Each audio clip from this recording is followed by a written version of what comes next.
I remember, at one of my events, there was like 4,000 people there. Everyone's just going off. It's crazy. It's a successful event. I was looking at the audience and I felt like, wouldn't it be amazing if I could get this many people to listen to like maybe a scientist? Because at that point I was really getting into, reading philosophy, reading science. Because I went through from 2005 to about 2008, I went through this personal journey of, learning about the world religions and reading philosophy, etc. So, I had this moment where I had that thought and I was like, what is out there like that? So I realized intellectual events, they did exist, primarily in the academic space. So at universities, there were lectures, and then there were big conferences with really high price ticket tags, like, $2,000+. Al Gore has been to Australia, and this is, that existed. But I realized that doesn't invite an average punter like me to go to either of them. I don't want to go to uni. The last place I want to be, so I remember the 4 or 5 years I was at uni, I don't want to go back there. And if you're at uni, the last place you want to go back to is another lecture hall. You don't want to go there. So, and then I couldn't afford to go to any of the big conferences. So I was thinking about it, and then it dawned on me, why don't I create something? So I had an idea in 2010.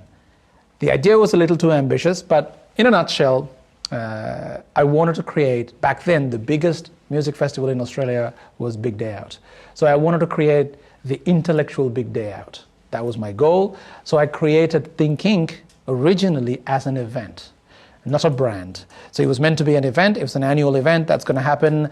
And my first attempt was, to invite as many intellectuals I could think of, but mix in comedians, musicians, and make it into an ideas festival.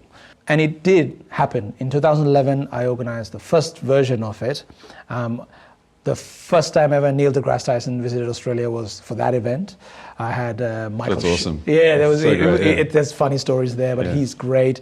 I had Michael Shermer. I had the world slam poetry champion Shane Koizan from Canada. Josh Thomas was the host. Father Bob from Melbourne was there. A whole heap of people. But the problem was that I needed a lot of people to make that work financially. And I had a very low ticket price. It was for this entire day event. It was $99 with all these speakers, full day event. Compared to other events like that, it was really well priced. So I had 1,750 people attend that event, which visually it looked great. And I remember seeing a blog post a few days after saying, we've made $1 million. Like somebody calculated how many heads were there, calculated the dollar numbers, and that means they made $1 million. But the reality is I actually needed just over 3,000 people to break even. So we actually lost a ton of money. So that was the beginning of Think Inc. Although it was a success in a way, but financially it was a failure. But I knew the idea had legs. So it took me a while.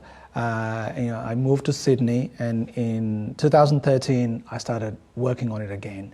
And I worked extremely hard to make it a reality. Then I turned the actual Think Inc. website that I had, which still kept getting traffic, into a brand itself. And I started posting a few things here and there, got a few people to write, and we used to get a lot of traffic.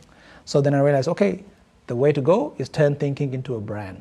It's an intellectual brand. And then I relaunched it in 2014 with Dr. Michio Kaku, the co-founder of Superstring Theory, as a standalone tour. It was just him. I remember that. It was Sydney, Melbourne, Brisbane. We announced it, and within, I remember the first few hours, the site kept going down because of the demand. And I was like, okay, this is working, but I wasn't expecting it to be like that.